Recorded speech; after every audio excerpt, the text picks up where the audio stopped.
I want to talk about blueprints of violence. If you haven't listened to the summaries I've made past months, well, I strongly recommend you to listen to them. You don't have to watch all the 1600 videos I've made past 3 years. Just watch the summaries that I've made past months.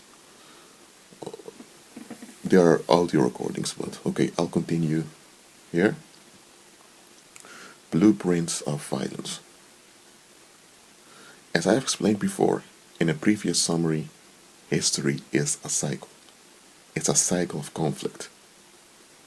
It comes down to this. Forgive me, I just woke up. I hope I'm fluent in my speech at this moment, but anyway. Look, it comes down to this.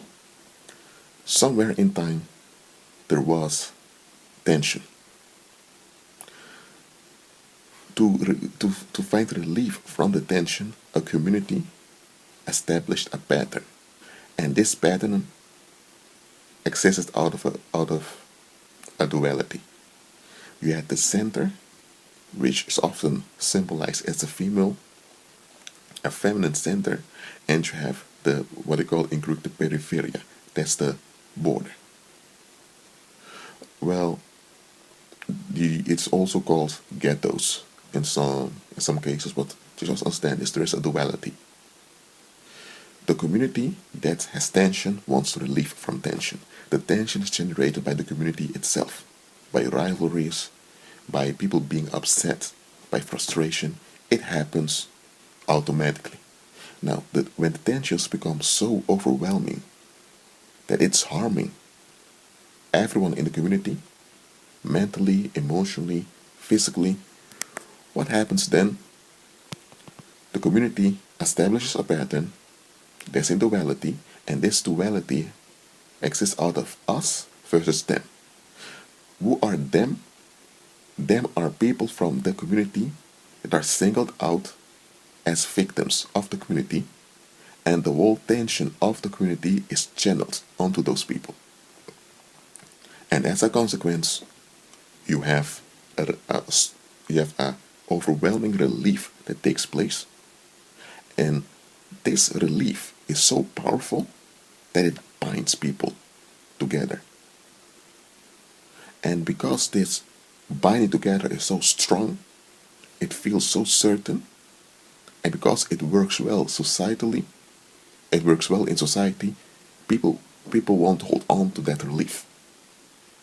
So as a consequence, there's now a pattern that's established, and this pattern is repeated throughout the years, and the next generation takes it over. Well, this pattern that's been established, that's what I call, the blueprint of violence. Why? Because that pattern has been established to channel violence of the community onto selected victims of the group itself. So the only way that community could have remained a community for a long period of time is by violently killing members of their own group. And this is a collective trauma, a collective disgrace that the descendants of those people want to forget. They don't want to admit this about their ancestors. Nevertheless, that historical pattern has shaped who they are. The language that they speak has been impacted by it. Not only that, their customs are founded upon it. So, to admit the blueprint of violence, it would mean that they would have to admit that all their opinions, all their feelings, all their wills that they have are not their own. They are patterns and cycles that have been transferred from the previous generations onto them, and they're the ones thinking.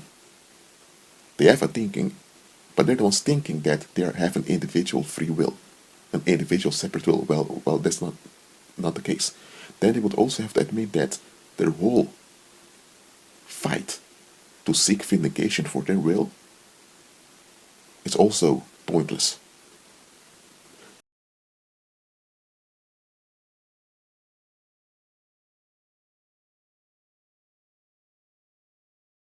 So people don't want to, they want to hide the blueprint of violence as much as possible.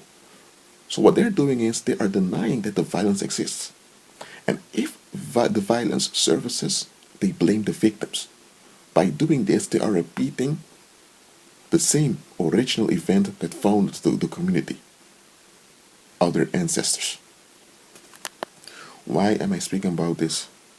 It's because you need to understand that things as envy, jealousy, I wanna give focus on jealousy and envy.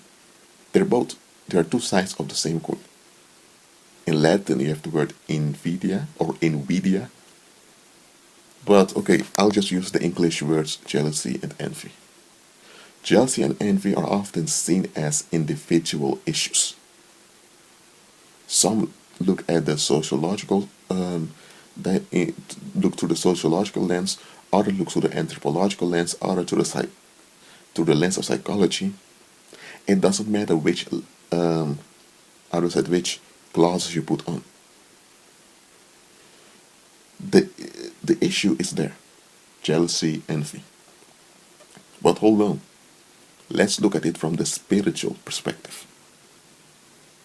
The spiritual perspective also implies the historical perspective. So I'm going to give an illustration now. This is a fictive account, a realistic account of how what I've just explained works out. Okay, let's say let's go to, let me think of a good time frame. Let's go to the 1400s. In the 1300s, there was an economic boom throughout Europe. That's in the Middle Ages. So the population grew. Now, you had the Norwegian kingdom, let's say Norway. And in Norway, there was overpopulation in the cities. So, as a consequence, many migrated to Iceland, Greenland, and to the Norwegian colonies in Northern America, in what we today call Canada, and the northeastern part of the United States. They found archaeological evidence for this. So, okay. Now, in Norway at the time, you had the upper class, that's the king, and the royal house. Then you have the nobles in the provinces, and you had the peasants. There was no such thing as a middle class or a working class. You were either a peasant, a farmer, and when you were part of the farming class, there were also blacksmiths and people that were specialized in metals. You had such things. And you also had people that became actors. So you had other professions besides farming, but you were still part of the farming class. And then you had what they call the princes, the prince class. Those were the wealthy people. They had castles, extended large farms, and they had the gold and silver. So they were leading the economy, despite that it was the peasants that did all the work. But this was the pattern throughout Europe. It was a feudal society. Now, somewhere in the beginning of the 1400s, there was a great famine throughout Europe. What happened? Due to overpopulation, they had to reform their domestic policy concerning resource management.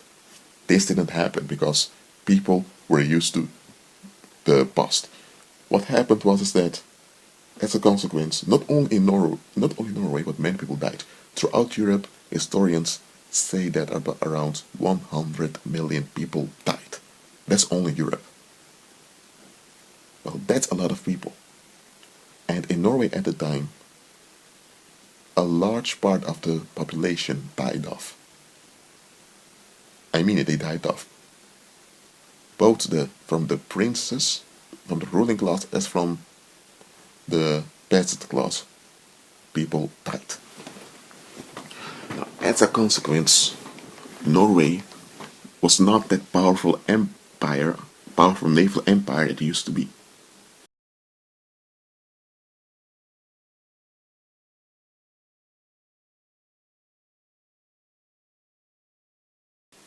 Norway fell into a deep crisis.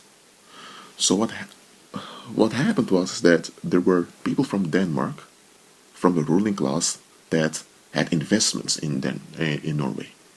So when Norway declined like that, and by the way, also Denmark suffered a lot, the elites of Norway and Denmark, they got into an agreement to help each other out. It was not out of love, it was for mutual self-interest. That was the foundation of it. As a consequence, now Norway delivered metalworks like weapons, jewelry, and those products, because that's what Norway was specialized in, while in Denmark the agricultural resources were supplied. So a pattern developed that in Denmark you had the government that administered both Denmark and Norway, and everyone in Norway that was part of the ruling class, they learned Danish. So Danish became the spoken language in government, among the leaders in Norway.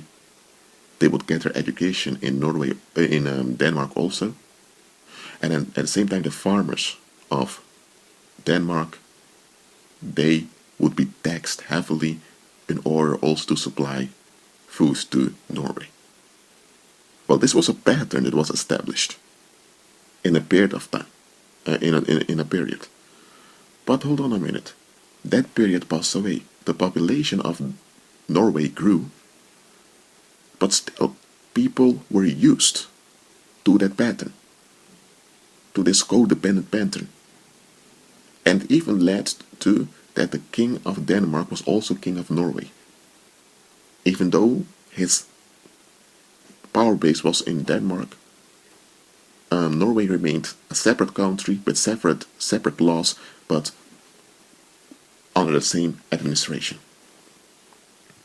Now you might say, Rashid, why are you using this example?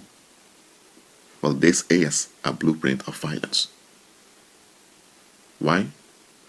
This implied that if you lived in Norway at the time and you were a peasant, that meant that you were expected to go by whatever influence was around you. Okay, let me go deeper into this illustration. Let's say you had a family of 7 children with two parents, because you have 2 parents and you have 7 children. They live on a small plot of land in the south, near the shore of Norway. Now, you might think, what's going on there? Just a family. Hold on. They grew up in Norway, so they speak Norwegian. That's also an historic pattern that's repeating itself. They couldn't impossibly speak another native tongue because they grew up in Norway. They're descendants of the previous generations that lived in Norway. Those people there have passed away. So they've inherited the structures of the past and also the conflicts of the past. Why? Because the great-grandfather of that husband of that family used to be a nobleman. But during the Great Famine, 80% of his employers, which were local farmers, died. So there were no people around to farm the land. Because of that, he lost his income and his position as a nobleman. And consequently, yet Danish pirates that later took possession of half of his land. So you had pirates that received nobility through conquest. But those pirates returned back to Denmark, and they had representatives that managed their property for them in Norway. But the man that lost half of his domain was not happy with it. In the next generation, his son, which is the grandfather of the present husband, lost also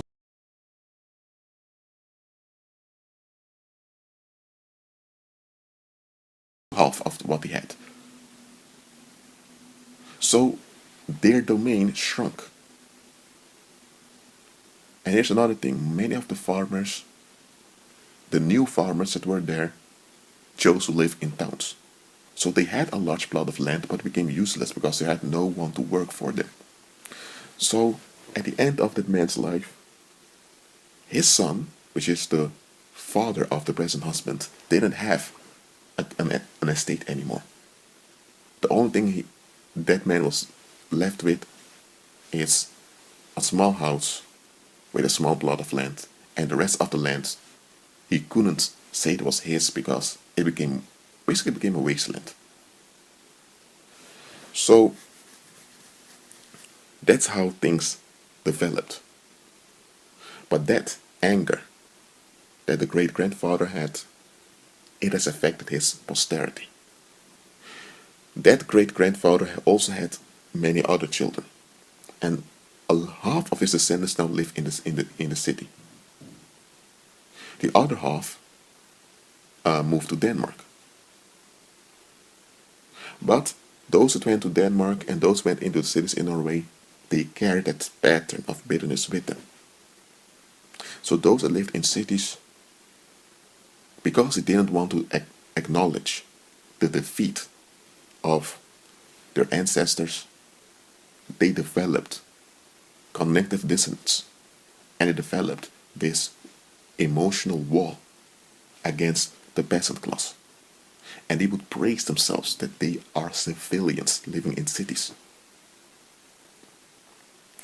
Those that went to Denmark, they were often discriminated over there, and they would pretend to be Danish. They would speak Danish fluently, but people around would know those people are from Norway. Those people lost much of their land. They're no nobles anymore. So you can get over here that pattern that established on a small scale, because that pattern was a consequence of the macro scale pattern that developed between those two countries, and it also impacted smaller patterns that developed. This pattern of violence doesn't just disappear, despite the descendants living somewhere else. So what happens within 100 years? The descendants that lived in Denmark were still discriminated against, and they became criminals. They formed what we would call a mafia, a family gang, and now they were on the sea, attacking harbors around Norway. And what happened now? Those other descendants that lived in towns, they had to leave town, many of them, because well there were no jobs in the town, so many of them went to the how do I say it, the countryside to look for jobs. But these descendants is already around, I said 100 years later. They don't know the history that their ancestor about 7 generations back was a nobleman. They don't know about all of this, so they forgot about it, but the patterns are, are still inside of them. They're still formed by it. So that criminal, so one day you had, let me think of the name, Frogerta. Frogerta was 20 years old, she was single, and her father, well, her father had that small farmhouse over there with a small plot of land. And suddenly one day there were some Danish pirates that came along and sacked the place. And there were also employees from town that took advantage of what happened. So, but hold on a minute. Those Danish pirates were really descendants of Norwegian refugees that were not accepted in Denmark. And those civilians that returned back to the countryside, those are descendants Those people are kin. They're related to one another. 7 generations back, but they're not aware of it, and they're basically acting out the vengeance as a result of the blueprint of violence that was established 7 generations ago. So Frogerta thinks, what's going on here? What's happening? But then, when 10 years later, Frogerta has 2 children now. Frogerta now has studied history, and now she found out that there was a nobleman that lost half of his land due to piracy. And the reason why those pirates sacked him, the reason why other people took advantage of him was because of envy. And the bitterness of that nobleman, well, it affected the whole region. And the reason why the pirates sacked him was because of the deaths of the famine that was throughout Europe. So Frogerta began to see a pattern over there. She began to see that it's an historical pattern that has repeated itself. And Frogerta also remembered that throughout her youth, she often heard her parents speaking about those evil Danish pirates. She would often hear them speak about those people from town that was exploiting them. And there was also this fear of not having enough food, even though they were wealthy farmers and they had plenty of food throughout the year.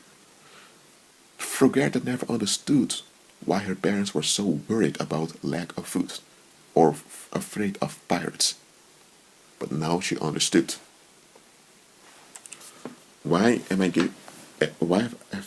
I given this illustration? I want you to be aware that envy and jealousy, the envy and jealousy you see out there, yes, it happens with individuals.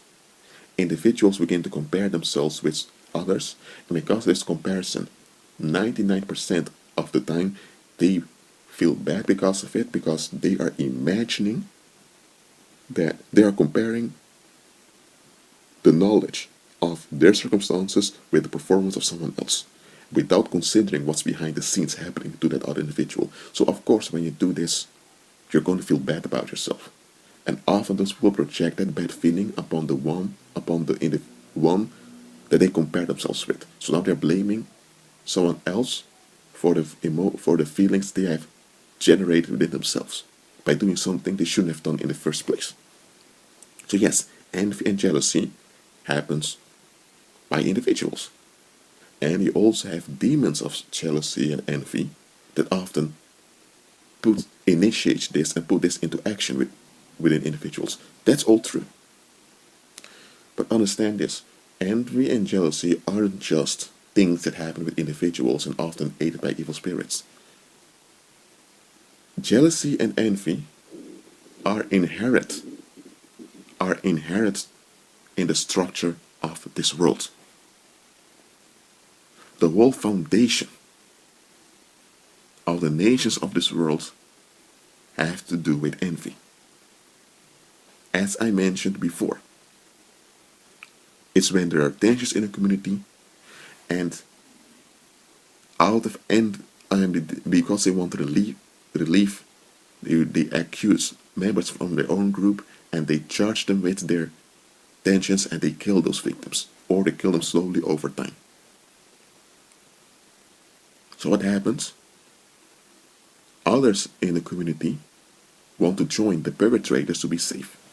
Now, if this happens to a group, the other members of the group that aren't killed or severely victimized, they develop the resentment against the collective. And also in the collective there's a resentment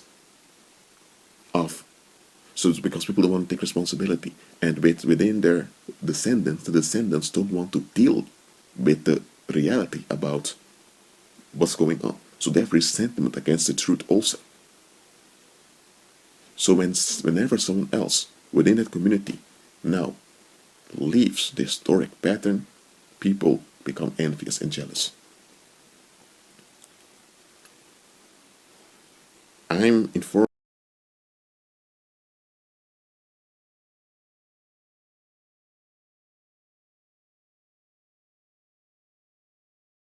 you that jealousy and envy are also part of, also they are a significant part of historic conflicts that are playing themselves out generation after generation. And here's another thing. Most people don't want to admit that they're operating in jealousy and envy. They don't want to admit their inner poverty. So whenever they've agreed against an individual, they have agreed with accusation, they have to continue doing it. Because, okay, let me give another example. Let's say you have someone that, you have someone that slandered someone else with other people. Those other people agreed with the slandering. But what if after years, let's say it happened yesterday. Okay, no, not yesterday. Let's say it happened yesterday. But today, the one that slandered says, I lied. I just wanted to act out against that other individual because I was dissatisfied. Now, all those other people that agreed bad about the one that was slandered, they now have to admit that they gave in to slander. They have to acknowledge that they contributed harm towards someone else. Now they have to admit that they are accountable for generating a negative climate towards the other. Now, are they really willingly to do this? No. And it means they have to admit things about themselves that they don't want to admit. So now they will seek for excuses to justify their opinion and they will drag other people in it to feel validated with their choice.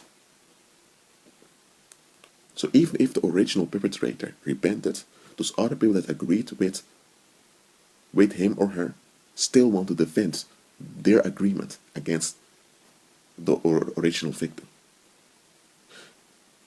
That's also envy and jealousy. Jealousy because they want to secure the pattern they're in at all costs, and envy because they don't want that pattern they're in to be broken. So at all costs they're holding on to it. That's how racism develops. That's how blood feuds develop between tribes. This also happens within families. So understand this. If you are following the Lord, if you're doing His will for your life, expect to be victimized. I'm not saying, no, I'm saying this. Expect to be targeted with envy and jealousy. I'm not saying victimized because in Christ you're more than overcomer. Just realize you are going to be targeted with jealousy and envy. Why? Because before, look, the world, the foundation of the world includes envy and jealousy. And in order for the blueprint of violence to remain intact, you need to have new victims over and over again. So what happens is, in every generation, there are a few people, those are random people throughout the community, that receive, I'm saying that they receive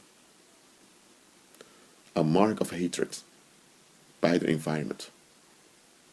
It works like this. You have a child that's verbally abused by her parents. I'm using a female example now. Now what happens? That child has some difficulty in social interaction. Other people notice this, but instead of acknowledging that something's wrong in the community, they want to blame the child, saying the child is rude or the child is dead. So when other parents begin to accuse that child, their children now going to join it, and now they're bullying that child. As a young woman, she grows up. She has all these insecurity issues because of her upbringing. Now she's seeking relief. And now she began to drink alcohol, going to parties, and before she knew it, she was addicted. So now people are also calling her an alcoholic.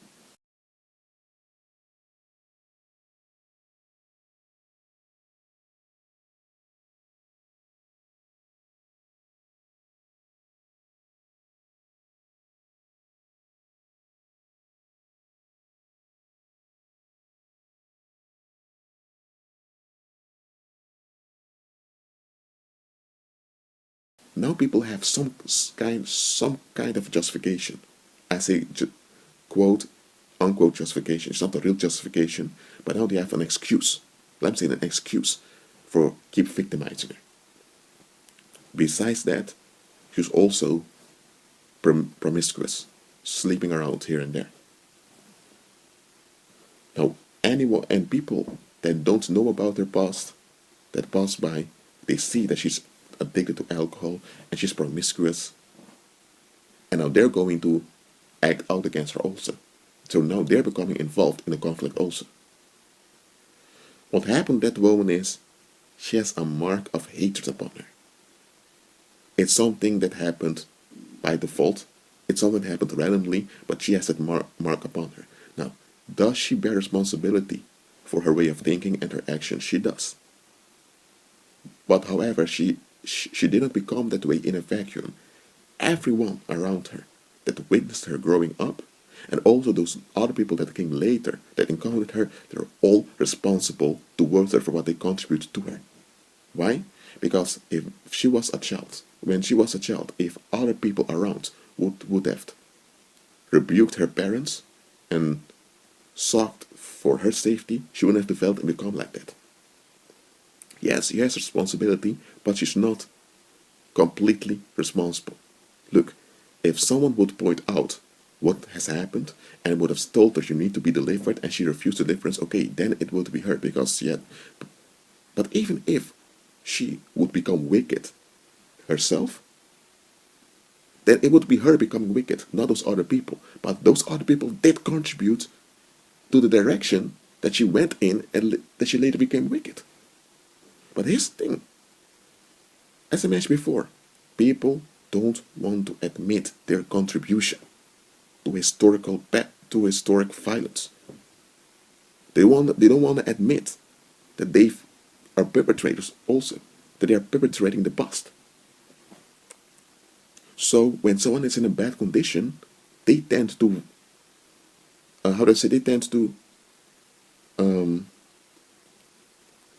let me look for the right word. They tend to confirm and affirm that mark of hatred without acknowledging their contribution to that hatred. Because, okay, let's say that this woman that became like that, her name is Anna. Now, Anna may have her ugly sides to her. Okay, she has. But those other people that witness those ugly sides and they hold on to this hurt, this offense, they are the ones carrying hatred and dislike in them. Hatred, dislike is the same thing. They're the ones carrying hatred. So they're the ones carrying that heavy energy. That has nothing to do with Anna. They may project it all onto Anna, but it's them carrying it. But are they going to acknowledge this? No. So they have to keep on perpetrating the past towards Anna to keep her trapped into the historical patterns that they are relieved from taking for taking responsibility and being accountable. It has been noted by health organizations that when alcoholic people are relieved from their alcohol addiction, that often those people, former alcoholics, are hated by their own family members, and that often those family members try to convince them that they are still alcoholic, they still have an issue, even though there knows no alcoholism anymore. And sometimes they will even try to force them to keep drinking, so that they can at least appear to be addicted. Why is this? Those so-called relatives, they don't want to let go. They don't want to acknowledge the truth about themselves. So their envy and jealousy towards the former alcoholic, it's something historical that's repeating itself, and they are part of that historic conflict that's taking place. And when you look throughout that community, there were thousands of people that grew into alcoholics, and throughout throughout the past 4 centuries, throughout the past 400 years, yet hundreds of thousands of people that kept perpetrating victimization against alcoholics. So it's an historic conflict that's repeating itself with new perpetrators and new victims.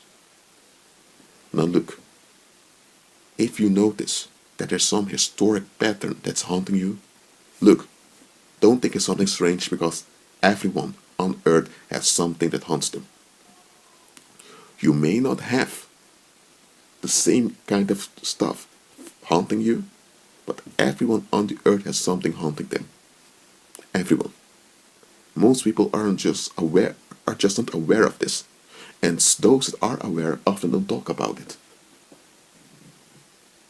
Look, you are not responsible for others holding on to historic patterns. You're responsible to seek for safety.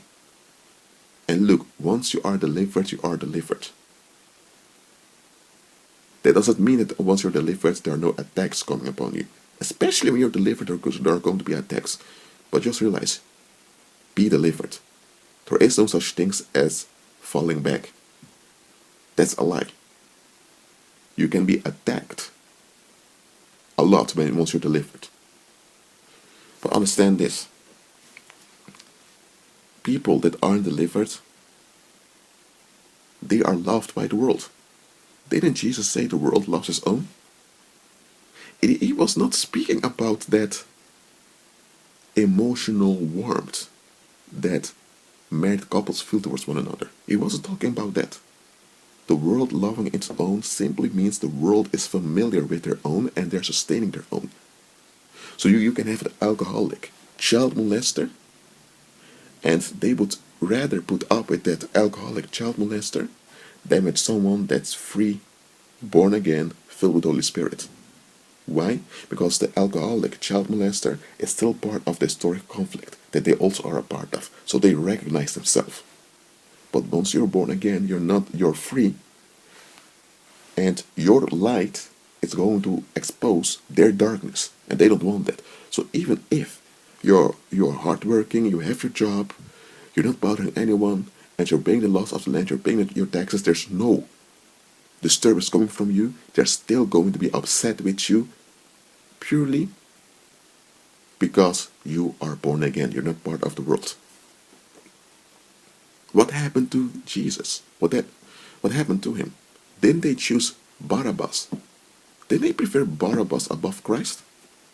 Wasn't Barabbas a robber, a thief, a killer? Well, that same thing is happening over and over again. So don't be surprised, believer, when the world hates you. They have no other choice than to hate you, as long as they remain a part of the world. Well, that being said, for now, I hope this video has educated you, informed you, and has blessed you. And remember, envy and jealousy are serious matters. Just because you are delivered doesn't mean you can't be targeted nor attacked. And it doesn't mean that there are no effects that is going to affect you. That's why Scripture says to submit unto the Most High and to resist the devil, he will flee from you. Just be certain that the light that you claim that's light is real light and not the darkness in the skies. That being said, you all be at peace. Shalom.